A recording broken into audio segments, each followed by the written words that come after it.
Hey guys, what's up? Today I'm going to show you how to get the most out of your Ricoh Theta Z1 camera by shooting in DNG RAW and editing in Lightroom. So this is going to be a fairly simple tutorial. If you have any experience in Lightroom already or any photo editing experience, this is going to probably be too easy for you. So what I'm going to assume is that you've got your Z1, you've shot it in DNG RAW mode. There is an option in the settings to allow you to shoot either DNG RAW or a DNG RAW and JPEG simultaneously, at which point you'll get a image that looks like this, a circular fisheye, which are unstitched. This is an unstitched version of the final image. What you need to do is go into Lightroom, import those in, and that's where we're going to start our tutorial from. So let's go straight into Lightroom. So here we are in Adobe Lightroom. This is the image I'm going to be editing today. This is the circular fisheye unstitched version of the final product. This is shot in DNG RAW. And what you need to do first is obviously download the Theta Stitcher plugin, and I will link to that in the description of this video if you haven't done it already. Once you've downloaded and installed that, you go to Edit in Lightroom, go to Preferences, go and see where it says here Additional External Editor, and you choose and you find the Ricoh Theta Stitcher EXE wherever you have downloaded that. Select that, and once that's done you can then use that editor, and I'll show you exactly how to do that soon, and it will be available in Lightroom, and that's what we're going to be using after we have done our edits. So basically you just need to edit as you would any other image in Lightroom. So go to the Develop tab here and go all the way up and just have a look at what the options are. So these are the main options we're going to be using. Now, I'm actually not an expert in like editing photos. I'm not an expert in color correction or any of that kind of stuff. I've kind of worked out how to get pretty good photos out of the Z1 using this editing program. And so if we just take a look at the image here, there are several issues. I mean, the sky is completely overexposed. It's completely white. You can't see any color. You can't see any clouds. You can't really see any details. It's kind of looking very bland. I mean, I'm wearing a red jacket, but it doesn't really, you know, it doesn't look very bright, doesn't look very colorful. The greens don't look good. There's just not much really interesting about this photo. It looks very boring. So what can we do to fix that? Well, first, let's go to here and have a look at what we can do. And I think you'll be surprised at how much detail can be exposed or revealed just using these simple sliders. So first of all, we have exposure, and that's basically, I mean, how much light it's going to allow in. Now, I tend to not play with this too much because it affects the whole image. It makes everything very bright or very dark, so I tend to leave exposure actually where it is, or just adjust it very minor. Don't go all the way up or all the way down. But it's the next few that are going to reveal the most changes and make the most difference in your image. So we'll look at highlights here. The main issue I had is with this overexposed area in the sky, and that's huge highlights. That is the issue.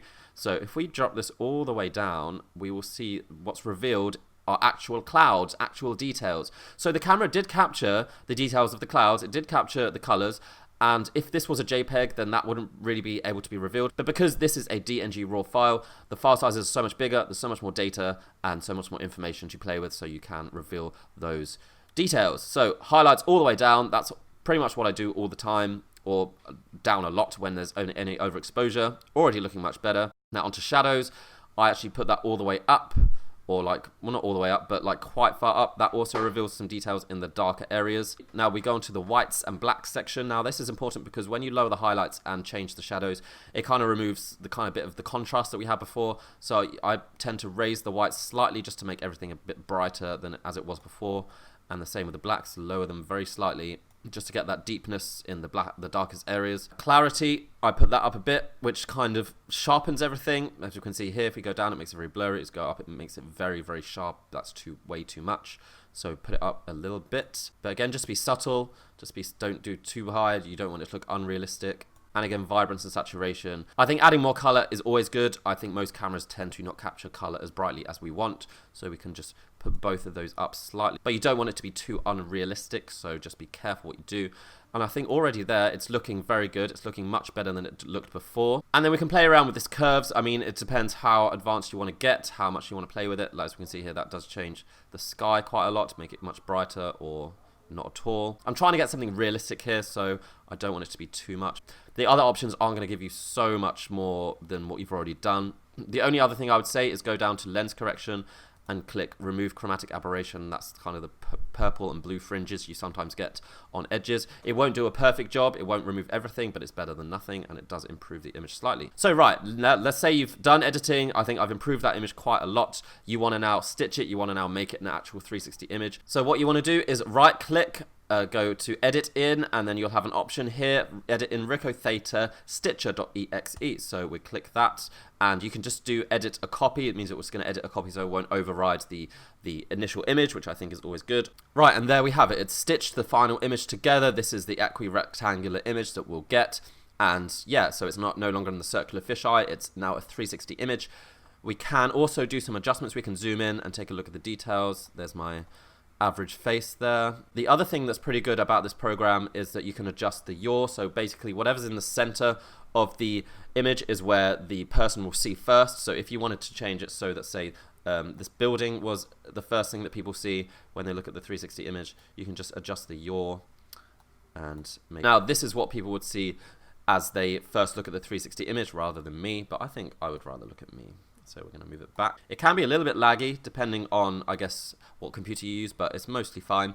The other thing that's pretty good is that you can adjust the stitching method. So this is automatically stitched, so sometimes it doesn't do it as accurately as you want. So if you wanted to manually control how it stitches, go on distance specific, and you can kind of see some differences here if we move it around. So now this is too much because obviously that's duplicated these windows.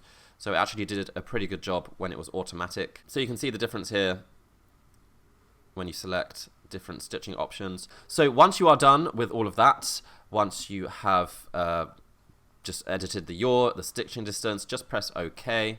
Yep, so there we go. Here is the image that we have just created. It's now in the equi-rectangular format. So if you were to upload this to Facebook or to any other 360 image hosting site, it would recognize it as a 360 image. But what you need to do is obviously export the final product. So go to File, Export, as you would normally. Now this is where you can select some more options. So I'm going to export it as a JPEG probably, just because I'm done with the image, so I don't need to do anything else. However, you could also export it as a TIFF file or as a DNG. Keep it in DNG if you wanted to do more editing, but if you are done with it, then just select JPEG. That's going to be the smallest image, and I just bump the quality up to 100, and yeah, there we go. Just press export, just choose whatever name you want, and it's done. So there we have it. That is the final export. That is how you edit this in Lightroom and export your final image.